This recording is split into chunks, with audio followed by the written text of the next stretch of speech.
I try to elaborate death a little bit. Just so people kind of know what they're eating or where it's from. Serving the animal in a really provocative way that'll kind of make people think a little bit more about it. You know, it's kind of fun.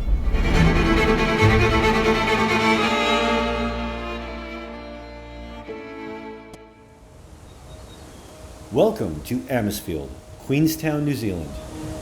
We traveled 14,000 kilometers to the bottom of the earth to visit a restaurant that many are calling groundbreaking, daring, and one of the most exciting restaurants in the world. But the real question is, how does it all truly taste? That's what we're here to discover. And along the way, we spend time with the mad genius Chef Maybe, One of the finest mushrooms in the world. who many say is reimagining fine dining, and discover this magical place he calls home. We don't fuck around. This is an episode you don't want to miss, and watch till the end to see our final rating. I'm Layla. I'm Adrian. And this is S3. Tonight's menu consisted of 25 courses in 3 parts, and we chose the Amisfield wine pairing to complement the meal. Pinot Noir Rosé, pear drop bubblegum, candy floss, candied strawberries. This menu gets your attention from the very first dish. Butterfish, horseradish snow, vinegar cream, served in a crispy seaweed cone presented in its own mouth. Ice cold cone, horseradish, verdant green, very fresh, very vibrant. And a little bit of a lingering buttery aftertaste. It's beautiful. Baby paua, a native species of abalone. Some alive, some cooked for 8 seconds in garlic and butter in a classic beurre blanc sauce. Our native Manuka smoked eel is one of our native hardwoods. So it's hot smoked. It's on our version of Vogel's, which is a bread on the bottom, and it's with native seeds and grains, a smoked eel liver, Pinot Noir syrup. Very clean piece of smoky eel. And the consistency of the dish itself is dense in a very good way. It tastes like protein, unlike anything I've ever had before. Wonderful dish. Cool thing about this area as well, it's super seasonal. It's like a little chef's playground. Because I've been here for over a decade now, I've kind of investigated under every little rock in this whole kind of basin. So whatever's edible, whatever's good, I know where it is, and I've mapped it out, the discovery of new things and how to use them well, and it's only taken like about 10 years. And just when we started getting comfortable, you're not gonna believe what happened next. We're brought down into this cold, dark cellar with charcuterie hanging from the walls. What the hell is going on? Welcome. I started a charcuterie program here around 13 years ago. Believe me, it's developed into something quite interesting. Then we're brought from our table over to this taxidermy duck that's hanging from the wall. Then all of a sudden, what is happening right now? Confit next to the liver and the heart, and the beak is stuffed with a fermented jelly out of the wild elderberry. This dish gets plated on their truffle milk brioche bread, and even the truffle butter is disguised as a rock. This taste was insane. Deep, dark foie gras flavors with intense acidic berry gelée. The insanity continued. Where else could you possibly eat a 2-year aged wild bull bacon shot on an uninhabited island off the coast of New Zealand? Like, smell that, dude. Ooh. Yeah. Or local Pau sea snail saucisson from 2018, cured with wild boar fat, flamed to bring out the rich, deep umami of the ocean. And then we're gonna slice you one just to try on its own as well, okay? So you can get the like epic true flavor of it. I couldn't see it. That tripped me out. Okay. And wild boar aged since 2016, flavors of penicillin, mushroom, and rich blue cheese. This was one big boy. And there was nothing normal about this final charcuterie. I mean, just look at this.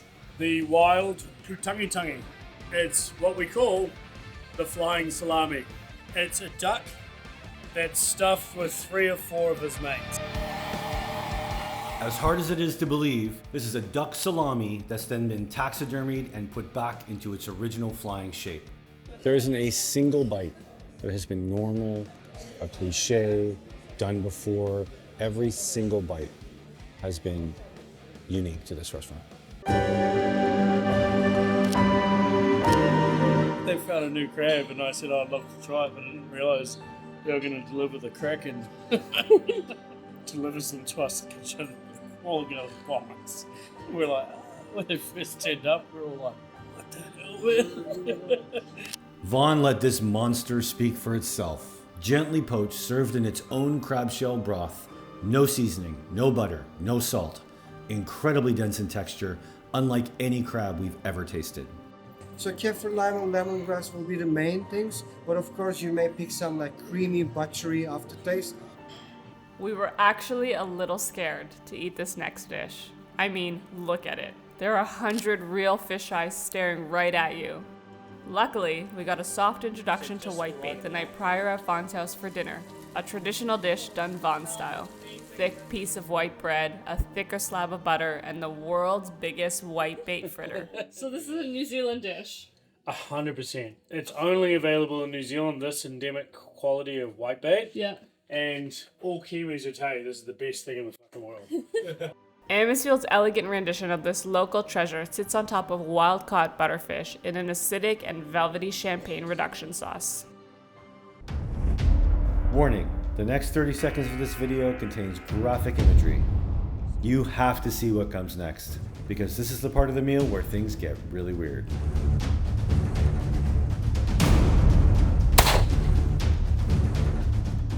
So that's a New Zealand rabbit. This big rabbit will provide everyone with the same dish tonight. The skin kind of comes off really easily. So this is the best part of the rabbit for me, is the liver, that crimson red. And it has no blemishes and spots. You know you have a really healthy animal.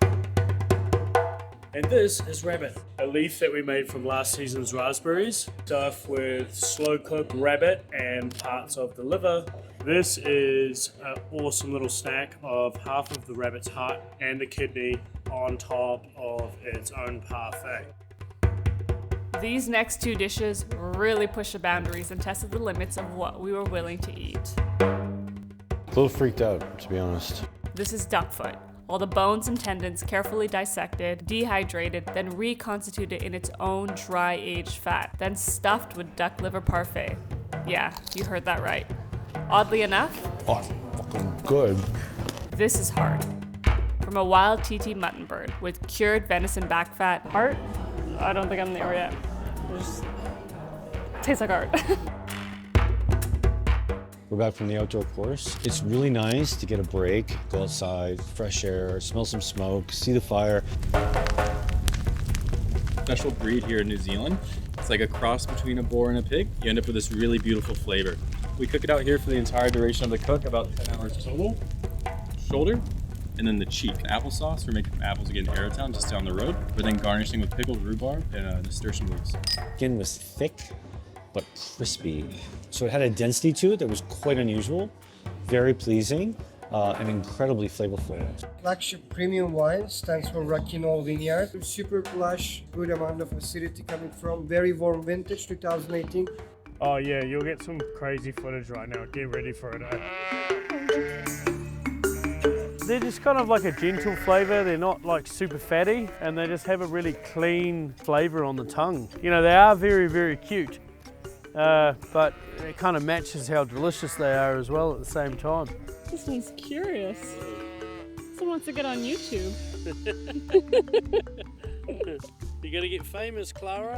It is a little bit weird when you kill something so beautiful like that, but in a sense, you know, when you can give something a nice life, it's better than using something that hasn't had a great life, you know what I mean?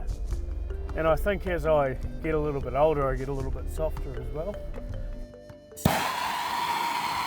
This is lamb's tail, braised in Pinot Gris, deboned, reformed into a sausage, covered by what's essentially a lamb wool cotton candy.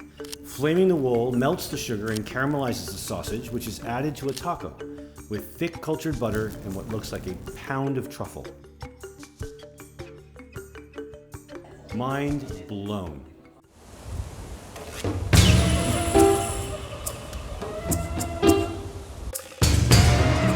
Duck head ice cream. It messes with your mind.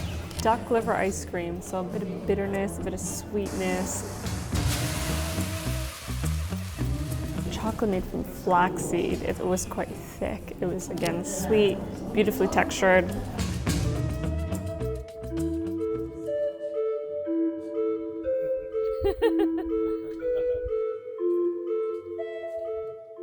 Are you still alive up here? That's the native kauri snail of New Zealand. So it's the largest carnivorous snail in the world. They're super endangered, and this is a memory of my childhood because me and my brother used to collect the kauri shells. So it's an ice of kawakawa. Yeah. And the ice cream's kawakawa as well. So it's an endemic flavour that's only found in New Zealand. And this is the native hoo-hoo grub. Oh, yeah, a little bit. It's just like they freeze them down a little bit, but it's a little bit live. A mixture of the beechwood and Shannon vinegar. Am I interested? No one. He's fucking with us. I know.